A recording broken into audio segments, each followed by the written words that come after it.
Avner Baruch. I'm the founder and author of Project Moneyball book series. I'm here with Marcus in the Inquisitor podcast, and we're going to have uncomfortable conversations around go-to-market.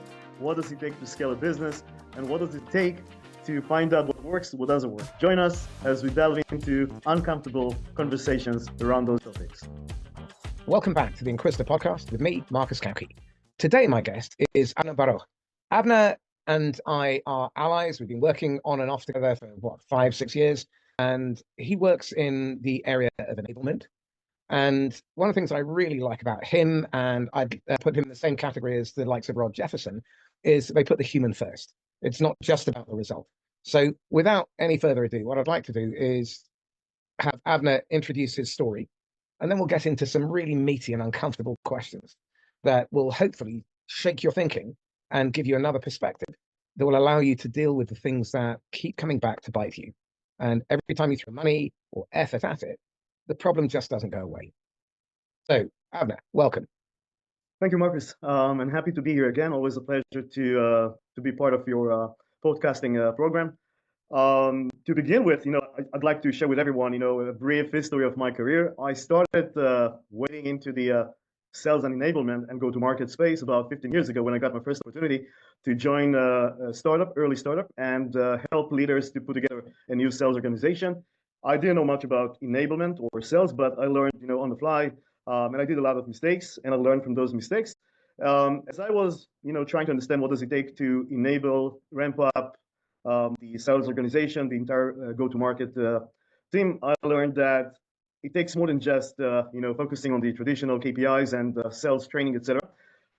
I've done that, the usual way, traditional way, and as I said before, I've gone through many mistakes.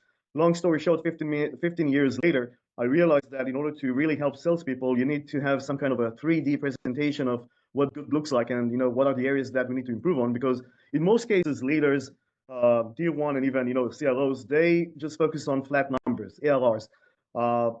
Money that reps are able to bring in, but it doesn't really explain why talents that you really struggle to bring to your system, for some reason, are not succeeding. They were able to succeed in previous jobs. But go ahead. So when did you realize that the old way of focusing on the numbers wasn't working, but you said nothing and you lived with it for a while because you didn't know how to push back? So I didn't realize that in the beginning because I was eager to learn what does it take in order to enable and to perform well as an enabler, as a trainer. But only when I moved on and acquired or assumed my second or third role as an enablement, and I was basically standing in front of 200 reps spread across 10 different offices, from Singapore, Australia to US and Europe, did I realize that I'm not excelling at my job. I'm not able to deliver on the promise, and I'm not understanding why some are doing better than others. Even though everyone has theoretically the same skills and the same entry level, what it takes in order to excel, but for some reason some are doing better, and I struggled to understand the whys. Why X is doing better than Y? Why is certain region doing better than other regions? I wasn't able to understand whether it's it comes down to the human factor, or is it because lack of playbooks, traditional thinking. It's all about the collateral, the playbooks, the product marketing stuff. I wasn't able to realize what does it take to really help my team to succeed. And I took a very brave decision to start to embark on a project and to go beyond the traditional win-loss analysis. And I then, at that time, I used Gong, relied mainly on Gong in order to understand what works, what doesn't work, but not from the traditional selling skills point of view, but from soft skills point of view.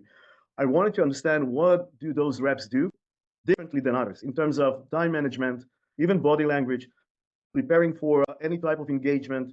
Do some reps do better in terms of preparation, or do they improvise on the call? When do they bring in the sales engineer? If they rely on the sales engineer, maybe they work as a one-man show and they do the entire magic all by themselves. Are they able to do that?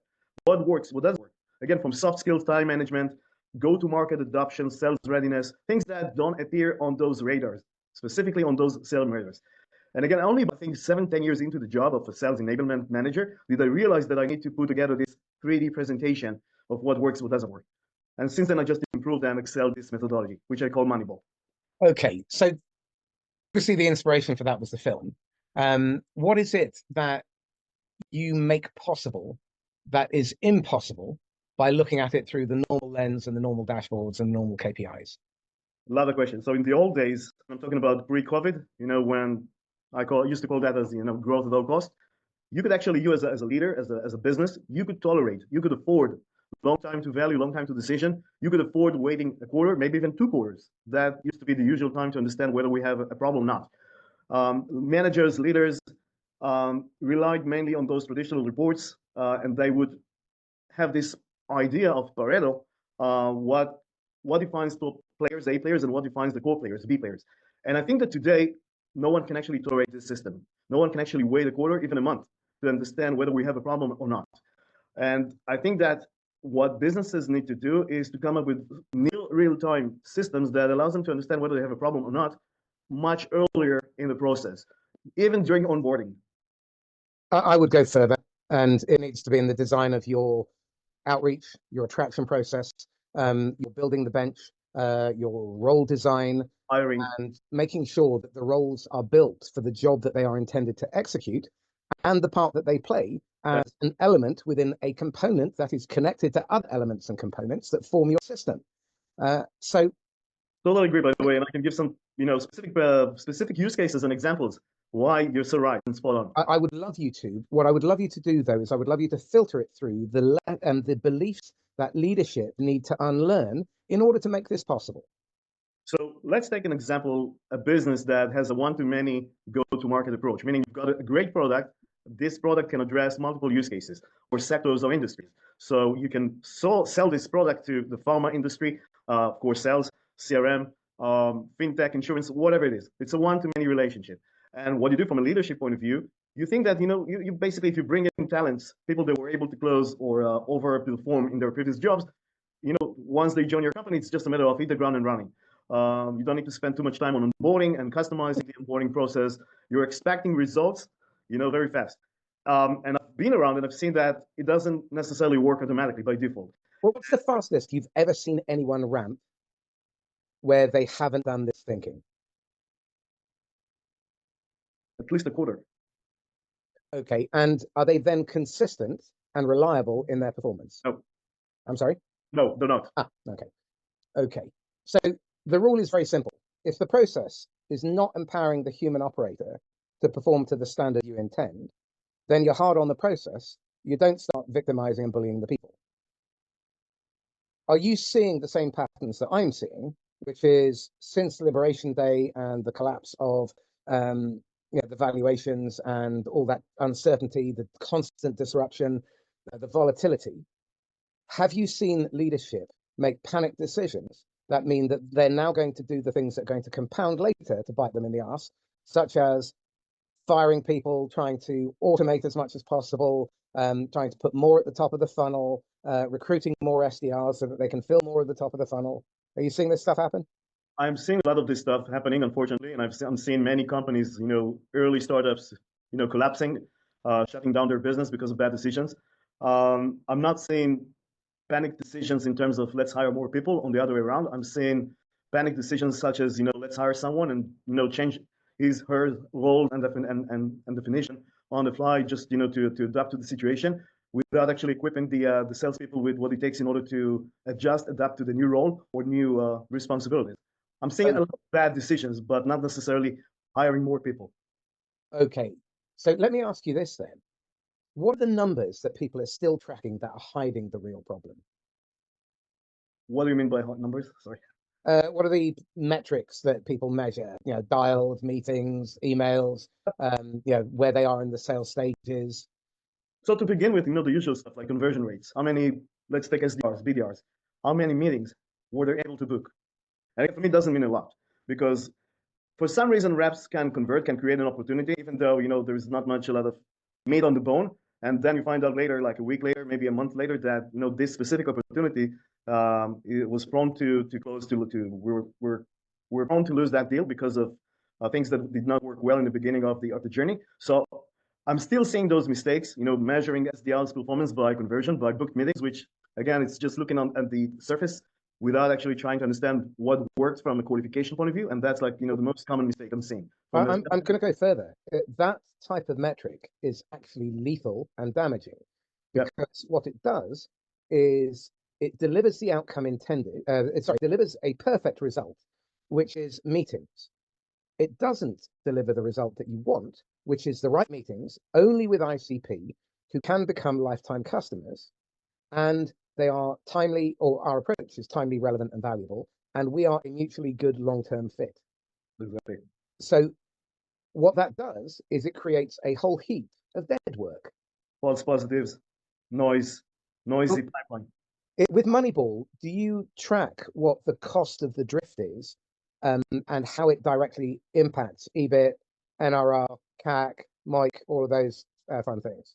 Definitely. And, without sharing too much information, I can tell you that at one point, at one specific, job, in one of my previous jobs, I saved about $1 million just because of those inefficiencies. I'm talking about the top of funnel inefficiencies. I was able to save $1 million a year. On a team of? A team of 200 reps altogether, or a team of 15 SDRs. Okay. And by creating that saving, what was the ripple effect in terms of time recovered? So we could actually improve the process and make sure that, to begin with, let's take one step back. That inefficiency, that specific problem led to a situation where specific reps, top reps, starved to death. That situation led to starvation, lead starvation. As a result, the entire process didn't work well. You had A players going down from 10 meetings a week or 20 meetings a week to 1 or maybe 2. And if you consider the win rate of those A players being starved without any pipeline generated, you can actually evaluate the impact on the business. Fascinating. Okay, so how does misalignment and siloed operation affect the balance sheet, the valuation, and the exit? I think it starts from the very beginning of the process. Let's talk about lead generation, or ICP. In most cases, I would even say 90%, even 95% of the cases that I've seen, marketing just come up with ICP, an idea of their ideal customer profile, segments, sectors, whatever it is, and then they try the usual stuff, trial and error. They start a campaign which might last a week, maybe 2 weeks, maybe 2 quarters, and that's like a long-term relationship with our buyers, which sales cannot afford today. We need faster results and more accurate results. That's the usual stuff. But it's been going on forever. Marketing relying on their own systems, mechanism, and an idea of what does a campaign need to look like. And what I've seen, and again, based on my Moneyball approach, what I've seen that work better is if you actually analyze what works best, what is the real ICP, starting from the end. And this is the area that most businesses fail to focus on. We've got gold data in the end of the process at the customer success book of business. They know best what an ideal customer is. They know who sticks around. They know what are the attributes of top contributors. What needs to happen is break down those attributes and feed it back to the top of funnel, to marketing. And then you've got a laser focused ICP that saves you a great deal of money in terms of campaigns, in terms of time to value, in terms of network funnel. Everyone wins. So if you can actually improve, fine tune, calibrate your ICP based on information that you already have but you're not using, book of business, then again you narrow down the funnel, you improve the conversion rate, you go from quantity to quality, and then you've got, as a result, what I like to call sanitized pipeline. Salespeople work on specific leads that they have better chances of to convert, and more importantly, by the time those leads end up at customer success, you've got better chances of renewing and expanding the account. Okay, so for a 200-person company with 15 SDRs, if you look at the cost of misalignment across sales, marketing, and customer success, because I think failing to include them is a massive strategic error, you're probably looking at $250,000 plus in salary waste just on SDR costs, and $2.25 million in lost or delayed pipeline from poor ICP targeting, noise, and friction, and another $450,000 in indirect costs in rework, in poor handover, morale drag, retraining, and having to replace talent. You're right, but it's even more than that. There's, there are more hidden costs that most businesses don't factor in, don't take into consideration. And they compound. Exactly. I'm referring to the sales experience. So if the process doesn't work, if the customer life cycle doesn't work, it starts with bad engagement, it starts with bad messaging, it starts with the wrong idea of ICP, it starts with the lack of skills, it starts with a bad definition of what SDRs, BDRs need to do. If they're just here to book meetings, your cost of acquisition goes, through the roof. You could actually replace that immediately with, AI or any simple form on your website.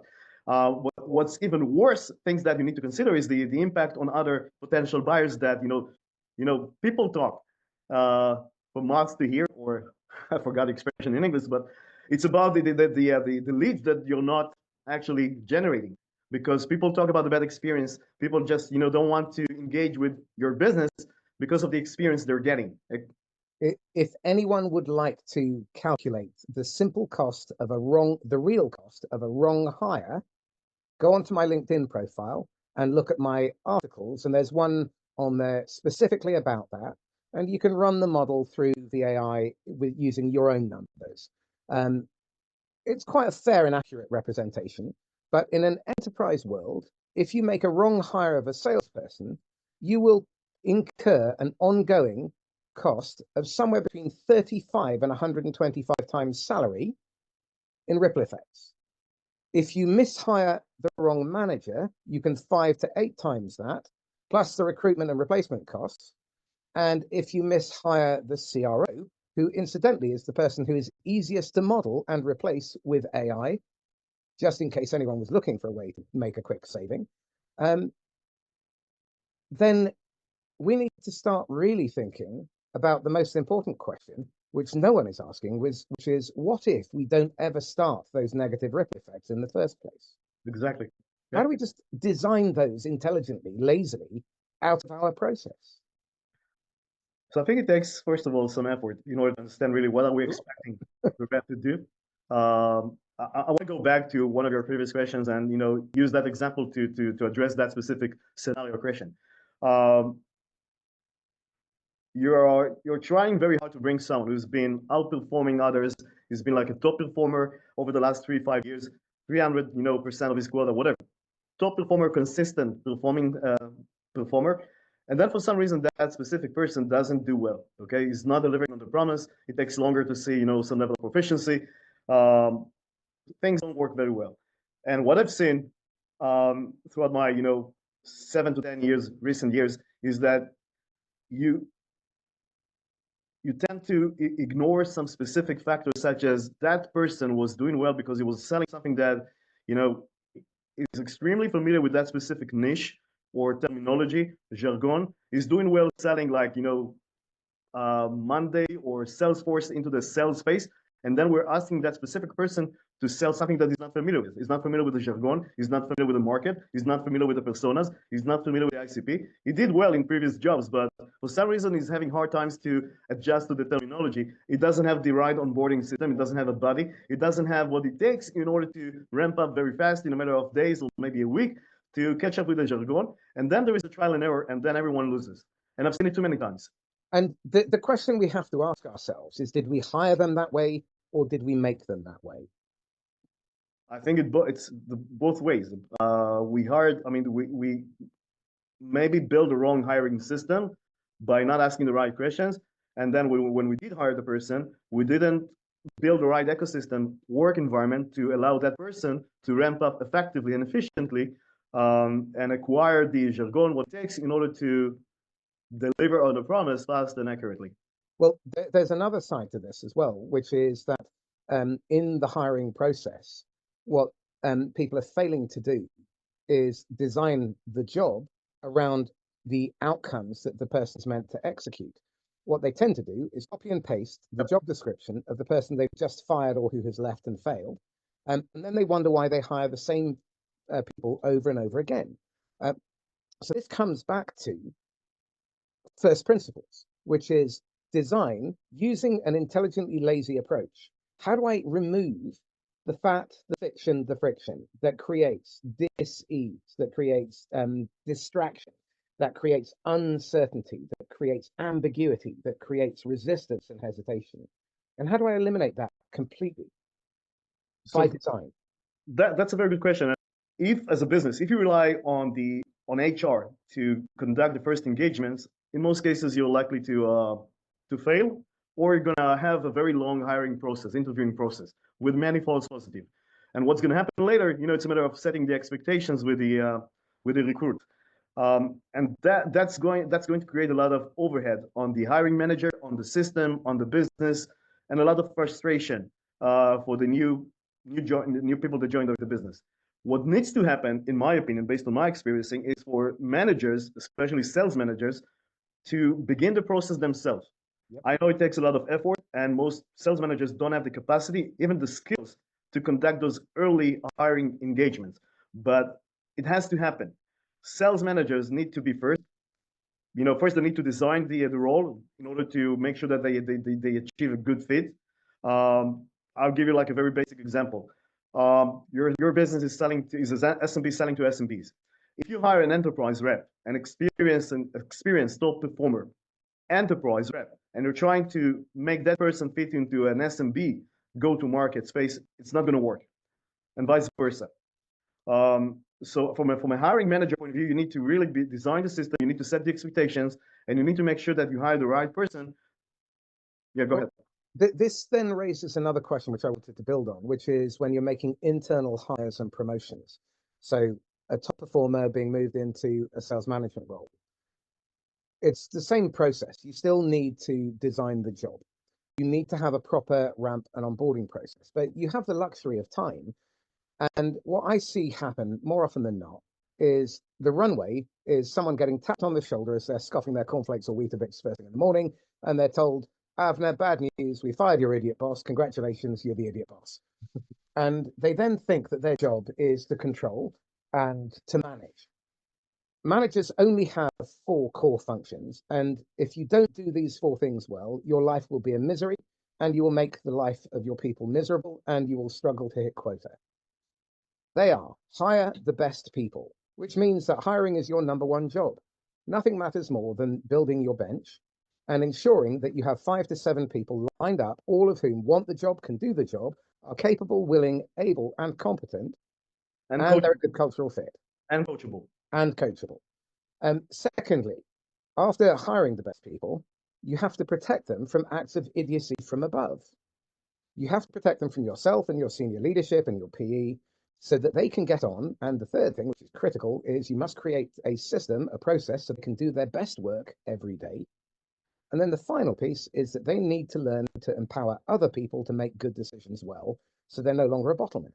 If you design your managers and you train and coach your managers to do that job, then 99% of all the things you've just described never, ever happen in the first place. I totally agree. And I'd like to take this opportunity to share something that one of my ex-managers told me, on day 1 when I joined that company. I still remember that it happened like 10 years ago. He said, my job as a manager is to make you a better version of yourself. And one day, maybe you can actually replace me. So my job is actually help you to get your next job. Mm-hmm. As a manager myself, I'm still using that mantra with my employees as well. It's critical. Well, again, the root word of succession is success. Leaders create more leaders. They don't create followers. And this is where everything goes horribly wrong, because when you try and control, manage, coerce, when you try and convince, when you try and close, when you try and handle people, human beings do not respond well to any of that stuff. And we've institutionalized delay and loss in all of our playbooks because we use technique as a weapon, not a shield. I couldn't agree more. And if I may add, in most cases, and I've seen this over the last 15 years, leaders bring in, the wrong person to help them. They don't have multipliers by their side. They have someone who's just, tick off boxes, managing content. I'm talking about the enablement job, and I've seen it too many times happening, across the board. SMBs, enterprise, corporate. Enablement doesn't serve or act as a multiplier. And it's all, I think, leaders' fault because they have the wrong idea of what enablements need to do. What's the real responsibility of enablement? I'm talking about revenue enablement, go-to-market enablement. And what happens in reality is that the early engagements of a sell cycle of the process are left behind. They are being ignored by managers. Managers only step in the later stages. And by the time they realize there is a problem, it's too late. They don't have those eyes and ears that basically tap into the process and understand what works, what doesn't work, and surface the reason we may have a problem. And you have, as a manager, you need to deal with those issues in the beginning of the journey, not at later stages when it's too late. And I've seen it too many times happening. Well, again, this is where we see the most common problem and the biggest multiplier being wasted. There was a 2019 study done by the BEIS Department, Business, Enterprise, Industry, and something else, a government department, the London School of Economics, and a company that I was CRO of at the time called Notion. And the study looked at what's happened when managers change their their management style from one of control and coercion to one of operational coaching. So coaching in the moment, at the point of need, based on what they see and observe. The average documented return on investment in a gated learning process where they could only move to the next stage when they documented the advancements that they had made was 72x in 6 months. Wow. We ran another study pilot with another software company, $1 billion software company with only 35 managers. And we got a 423x return on investment in 6 months, documented and collected cash. That proves the point that everyone needs a multiplier across the entire sales cycle, not just in later stages. Someone who tells you like, yeah, we're not doing good from an ARR point of view. It's too late. Right. So this then comes back down to leadership and courage and vulnerability. Mm-hmm. Where leaders are failing to take ownership and they bring people like you and I in, what they're normally looking for is a way of deflecting responsibility, abdicating responsibility, and hiring a bully. Why doesn't that work? Can we just put a nail in that coffin very quickly? I think that nobody likes, to be told what to do to begin with. Humans don't like to hear to other people. Most people don't like to get an advice from someone else. It's about ego, and it's about the fact that I did well in my previous job, so there's no reason why I shouldn't succeed now in my current job. And it's about not knowing what you don't know. Most leaders rely on those traditional tools and systems. They're being forced to meet very intense quota, top bottom from their managers.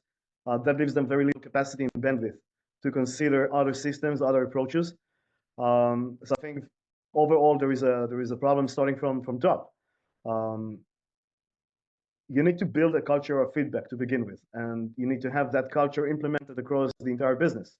And that means that sometimes you need to slow down in order to realize what works, what doesn't work. And most businesses just don't have the mindset to slow the business down and to build a culture of feedback. I can tell you from a personal point of view, personal experience. One of the CROs I used to work for simply told me like, I don't want to hear things that don't work. Don't bother me. Don't waste my time with things that don't work. Just tell me what works. You don't need someone like me to tell you what works, what doesn't work, because you've got those reports on CRM. And I think that mindset is wrong and doesn't prove well in time to come. Well, I think they're blind because the CRM isn't tracking what they need to track. Because at the moment, what we're seeing is companies bleeding because every qualified lead that dies in discovery, every AE faking confidence to hit a number that no one believes in, every CS handover that lands like a cold slap. It's just noise and trust leaking out the system, where we're trying to protect ourselves instead of perform. And this avoidance of constructive conflict, this avoidance of reality, looking for people who are going to validate your position rather than confront you, that's a hiding to nothing. And the cost isn't just in CAC or churn. It's the silence of your best people. You're going to notice it where they're just a little bit less responsive, receptive. They give a little bit less discretionary effort. And your stand-ups are tiring. The metrics that you present to the board, they know, they're just a fib. And you're just playing performance theater. Exactly. At what point do you have to say enough?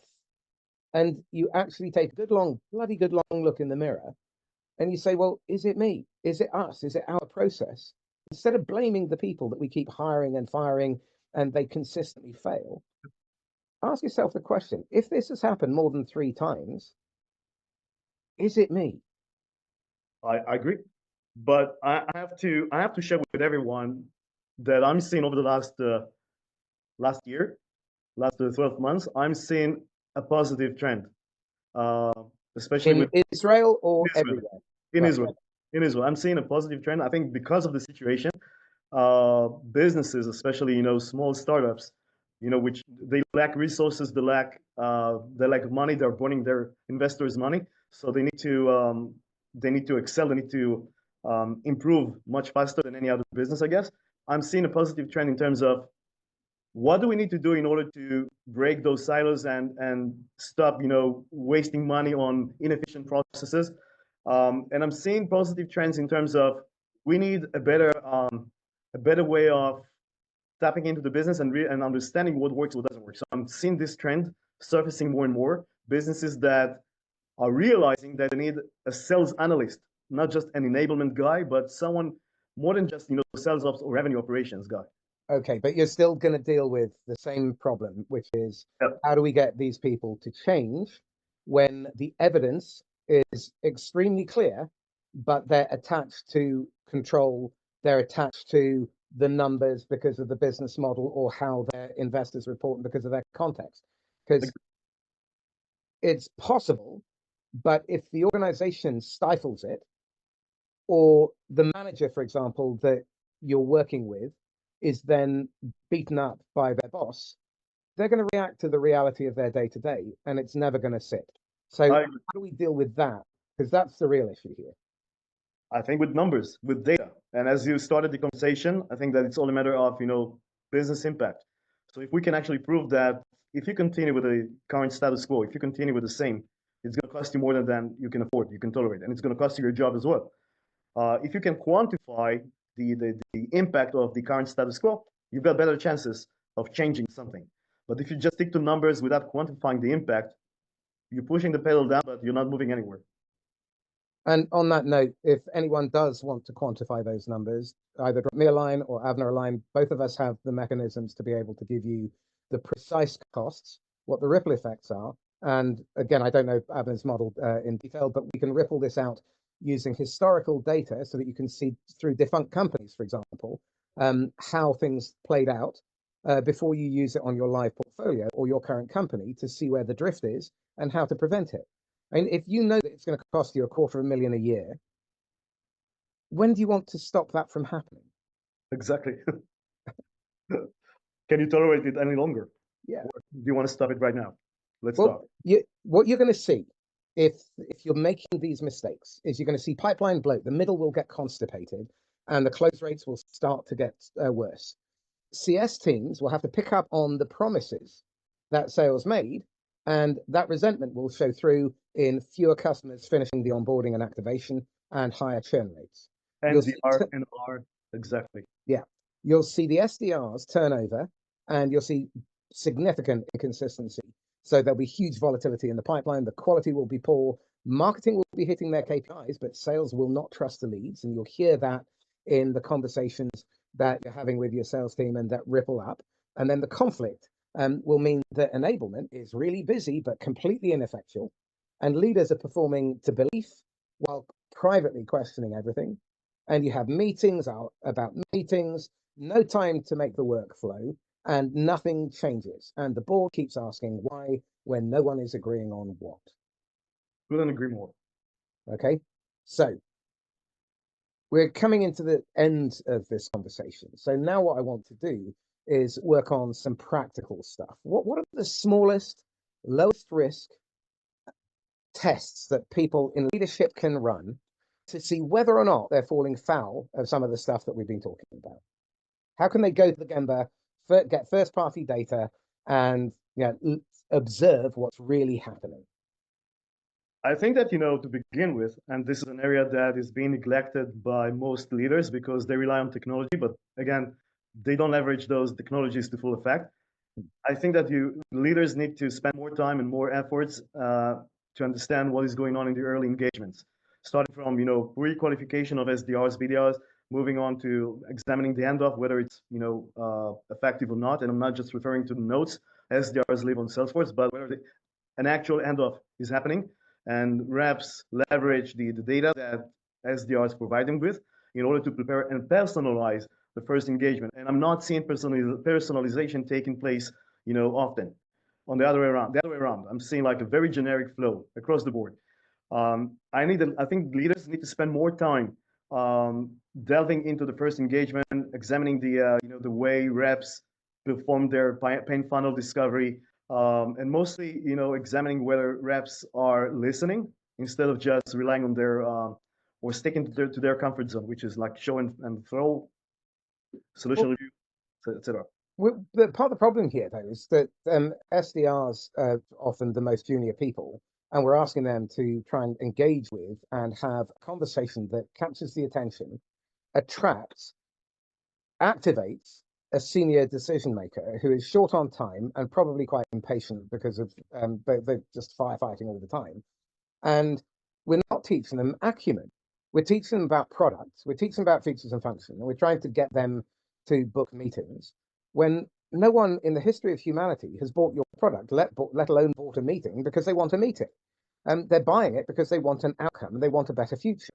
Agree. And I think this comes back down to most people haven't got a clue who their ICP is, and they haven't re-examined who their ICP is. So most of their marketing and most of their activity and most of their messaging is falling on fallow ground. That I agree. That's why you need to separate between the two roles, SDR and BDR. And I agree, SDRs are entry level, and the process doesn't have to be that sophisticated. It doesn't have to be long. It could take like 5 to 7 minutes in order to book a meeting. But before you actually book a meeting, there are certain boxes you need to tick off as an SDR, which is at least you need to attempt trying to educate the prospect on what is it that we do. What does the business do in order to avoid a situation where the prospect meets with the account executive and 15 minutes into the call, the prospect says, I was probably under the wrong impression of what is it that you guys do. That's something that you can easily avoid if you build the right system to allow the SDRs to educate using one sentence the prospect very early in the process. Once you gain an experience as an SDR, then you can actually move up the ladder and become or act as a BDR. You've got more skills, you've got more confidence to challenge the prospect in terms of cold calling, cold emails, etc. And then those BDRs, experienced BDRs, they can move up the ladder they can transition into account executives or other roles in the So go-to. effectively, you're saying there's a proper apprenticeship where they learn the craft. Yep. Okay. So I'm 100% with that. The one thing I would dispute, and I disagree with wholeheartedly, is why are we getting SDRs to call cold lists that marketing has not done a proper job of filtering for TAM so that only ICP are in that list? Because most of the SDR's time is spent speaking to people who cannot buy, will not buy, or should not buy. I agree. This is a perfect timing because it happens to be that I'm meeting with so many businesses, trying to convince them that social selling or marketing, it's not necessarily the marketing's responsibility. I think that today, given the what happens with AI and what happens in the markets everywhere, I think that everyone needs to step in and take part in the process of educating prospect what is it that our business is doing, etc. In other words, I think that every customer-facing role, starting with sales dev, sales engineers, support, customer success, everyone is a marketeer. Everyone needs to step in. I'm going to have to stop you there. Everything that you do that touches the customer is marketing, and every employee has responsibility for the brand, the financial health, and the reputation and the security of the business. Some people are specifically accountable for those things, but every single job description should have a window to the customer, and This they is don't. music to my ears. I couldn't agree more. Right. Okay. So let's take a step back. If you're going to design this from a blank sheet of paper and you're going to design it right from the outset, and we're going to start from defining the job. Yep. Okay. So the job of marketing is. The job of marketing is marketing, brand awareness, etc. But on top of the usual stuff, on top of the Those are usual functions. What's the outcome that marketing must fulfill?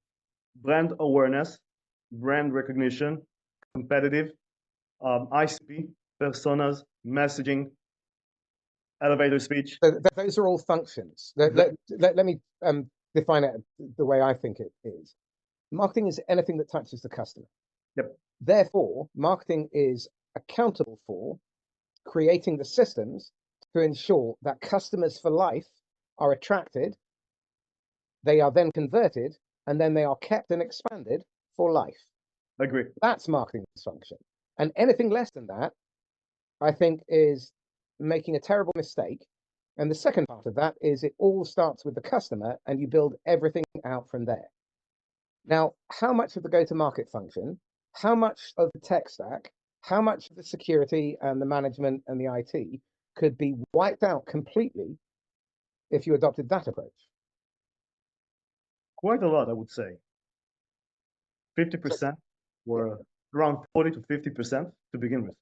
So over a 4-month period, if you're able to save 40 to 50% of your monthly recurring losses and convert those into monthly recurring revenue compounded, how long does it take before you make the decision that maybe it's worth exploring just in case there's a better way?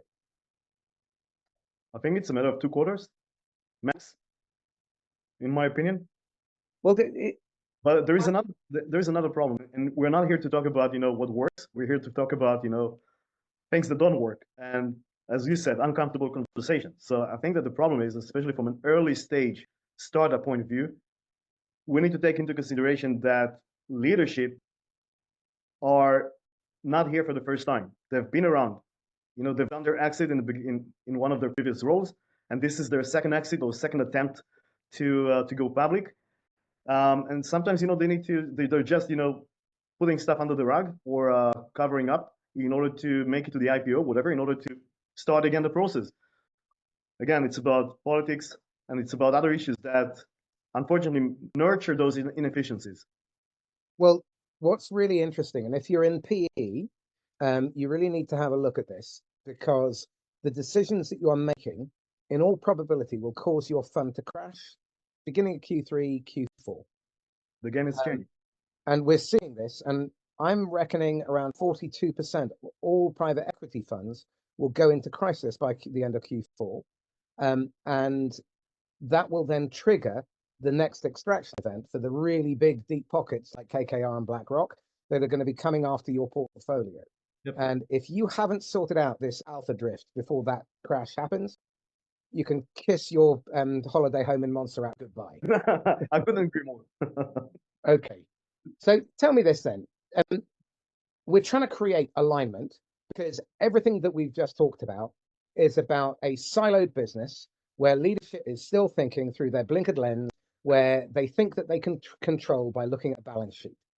What we know is that if the human beings within the process are not fully engaged, are not clear about the part that they play, and they are not working in complete alignment, and not motivated, and they are not, we are not tapping into the motivation that is an internal fire that only their managers coaching is going to be able to unlock. Okay, because people don't come to work for your reasons, they don't sell for your reasons, they don't exit for your reasons. So given that we know all of that, what are the first things that we can do to start creating awareness and commitment to creating alignment? Become more human, or put more emphasis on the human factor to begin with. Okay, get practical stuff. What can a leader do to develop this skill set that essentially they've got, but they're not really utilizing properly because the emphasis is on the finance, it's on the exit, the valuation?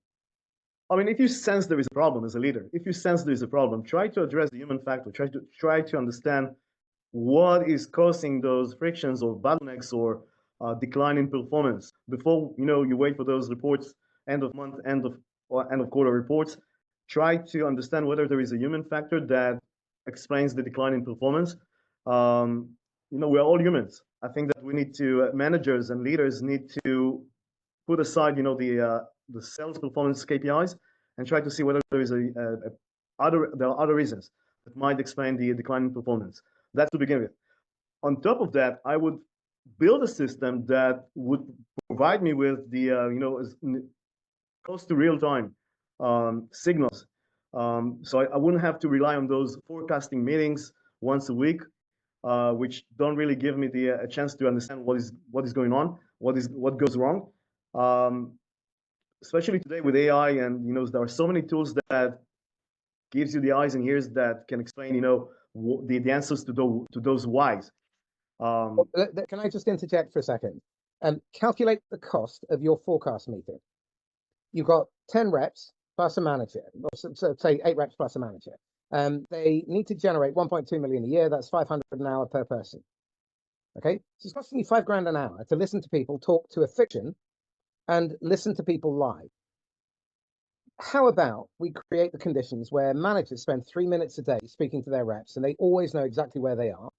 They have a system that allows them to interrogate the CRM and to know for certain where every single deal is and what actions need to be taken. And every single rep knows what actions they need to take in order to protect their accounts, advance, or exit cleanly.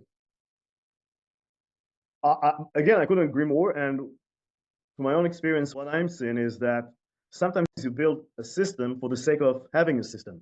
From a forecasting point of view, sometimes you're having those conversations in order to educate everyone that, hey, we have a system, you better do your job because we're going to meet next Monday, and you're going to see that I'm on top of things. As a manager, I'm using those forecasting meetings in order to tell everyone, I'm up to date. If you're using forecasting meetings in order to tell everyone I'm up to date, that's great. But does that need to be in a meeting? No, Because I think meetings should be learning exercises where every time we meet, people anticipate it with eagerness, they come prepared, there's clarity in terms of what we are there to do.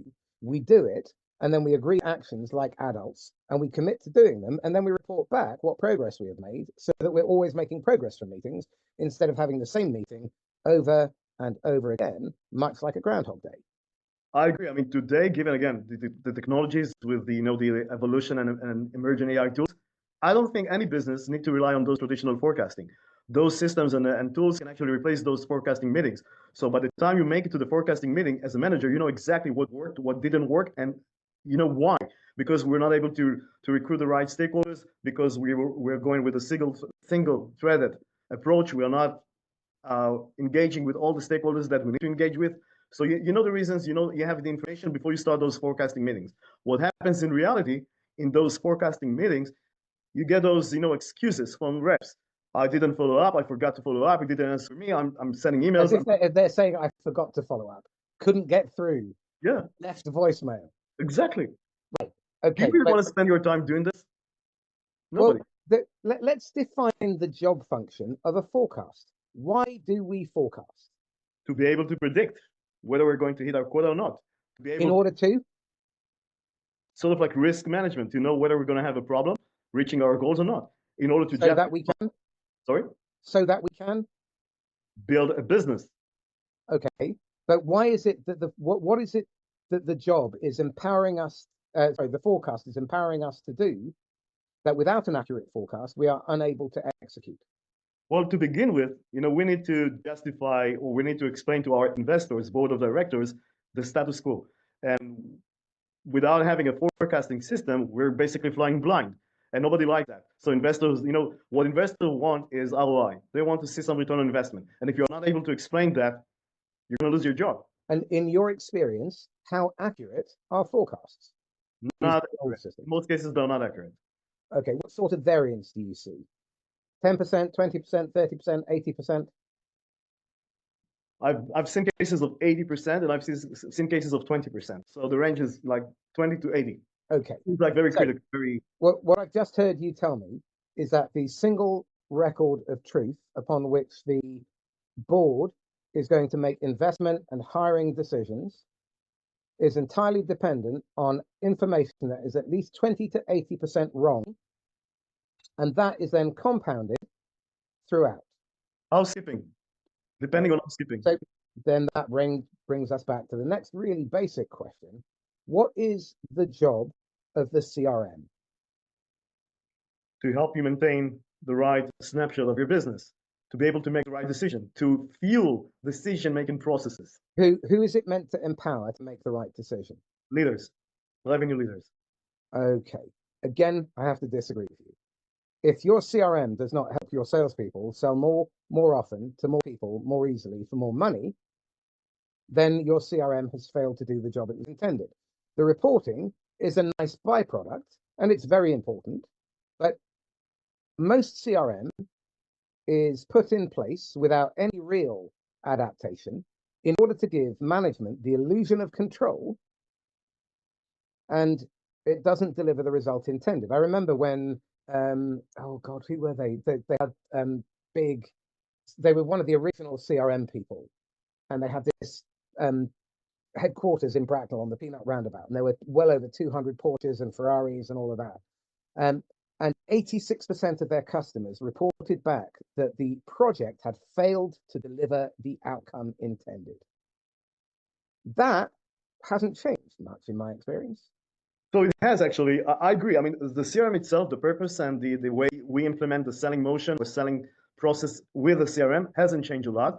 But given the rise of tools such as WalkMe or digital adoption, that has changed the game actually. Because from a business that implements digital adoption, you don't really care about what's underneath.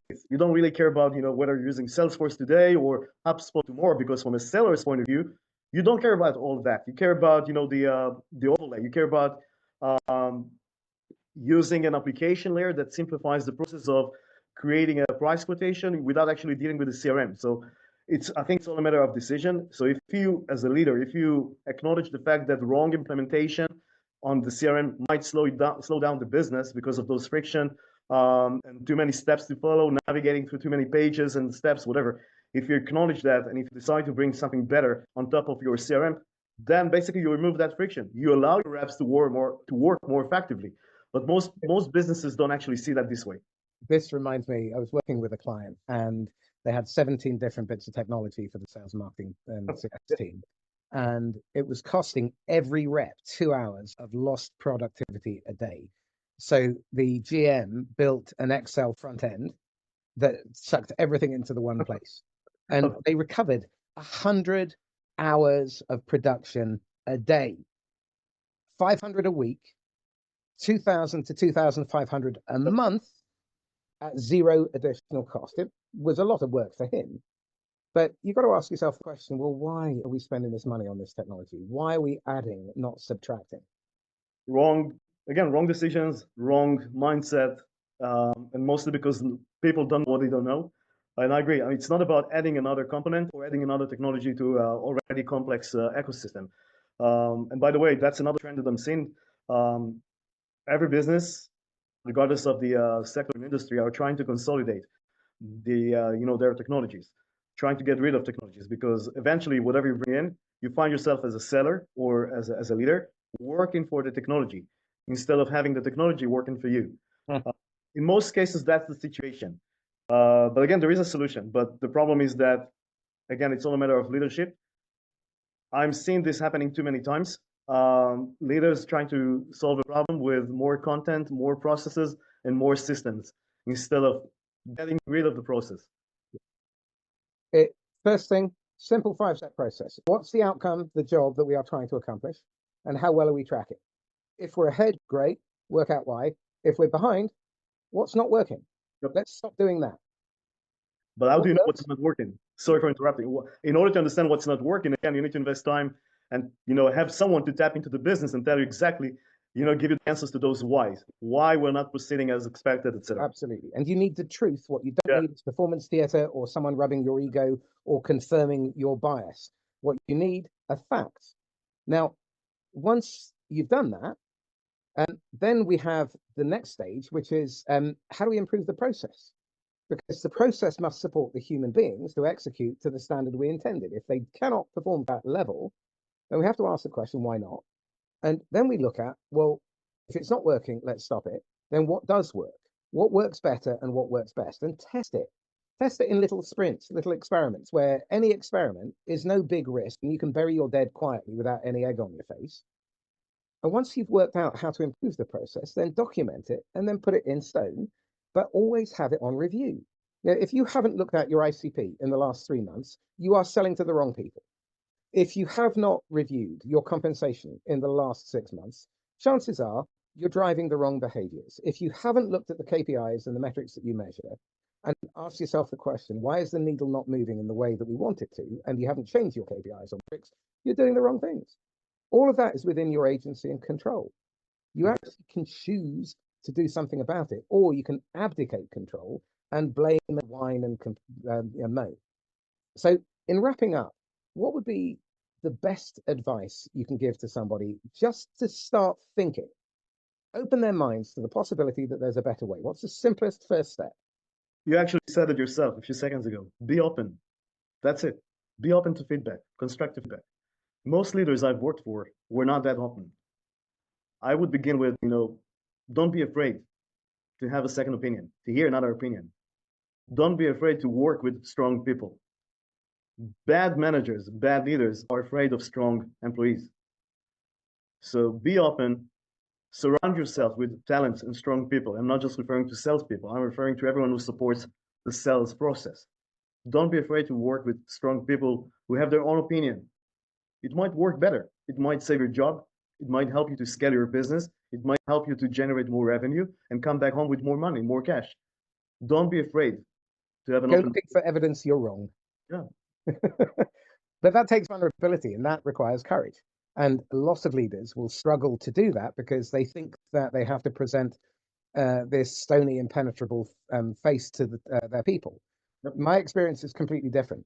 The leaders who are vulnerable, the leaders who invite the opinions and listen to their people, get a lot further, a lot faster, especially in times of unraveling, as we are now. This is the end of an epoch. We've got 10 years of this level of uncertainty and volatility. In all probability, it will get worse in terms of trading conditions, hiring conditions, supply chains, risk, volatility. Yep. So surround yourself with really good people and create the conditions for them to be able to do their best work. I think that that's not even optional because it's not an option because there is less money on the table. There are less investors, less PEs. The market is more demanding. And I mean, everywhere you look, every space, every sector, every industry is becoming more crowded every day, thanks to technology. So if it may work in the past, it doesn't mean that it's going to work in the future, whatever you used to do. Things have to change. Well, when you see people behaving in a way that is customer centric, uses trust as the operating system, and focuses on creating alignment, being an ally to the customer, being an ally internally, creating good, smooth process, what level of quota performance do you see those people generating in this market today? Overall, I think that they're performing better than those narrow-minded leaders with, being led by their ego. But I'm talking about the actual individual contributors. What level of performance are their people hitting because the leaders have adopted this approach? First of all, they stick around, they stick longer. They're motivated because they're being recognized, and that's, I think, one of the most important parameters that contribute to attrition or to the fact that people might stay longer and work with you as a manager. People are looking for recognition, so that improves recognition. That improves the stickiness, uh, and you get more. You get more from those people. You get more contribution, more proficiency, more contribution. If I didn't say that before, sorry. You get more from the same people. They are encouraged to work better, more efficiently, because they have a reason to do so. Well, what I'm seeing is the people who have adopted this approach and been implementing it for at least 6 months are somewhere between 140 and 270% of quota, and they are closing 80% even from cold. Wow, that's amazing. Well, it's not. It's predictable. It's systems and people committing to the system. That's what's amazing, that people are spending so much time and effort working harder than they need to produce 30% of their quota. So 27% was last year's average, wasn't it? Of the team that hit quota. So you can 10x the production and the outcome by just removing the fat, the friction, the uncertainty, and being humane. But you've got to stop and think. And therein lies the challenge. So if anyone does want to stop and think, then get in touch with Avner, get in touch with me, or get in touch with both of us, because we're actually working together on projects. So he brings his piece, I bring mine, and together we do stuff that was impossible on our own. So if you're curious, let's have a chat. Avner, let's have a wrap up from you. What one thing would you tell your 23-year-old idiot self that would have stood you in really good stead that you wish you'd learned and applied? Be bold, creative, and don't be afraid to take decisions and jump into deep waters. You're not there to satisfy everyone. Just go with your dreams. Absolutely. And again, learn how to make good decisions. Learn how to be an effective decision maker. If anyone wants help with that, again, we both have processes to empower you and empower your human beings to make good decisions well under pressure with limited information. So let's have some book recommendations. Obviously, they're your books. So The Multiplier. What else? I've got the first one is the top sales enablement challenges. And I know that we're recording audio, but I'm having the book here with me. So the first one is the top sales enablement challenges that talks about the 15 core challenges that business leaders, CEOs, CLOs face when they're trying to build a sales ecosystem with or without a sales enablement guy by their side.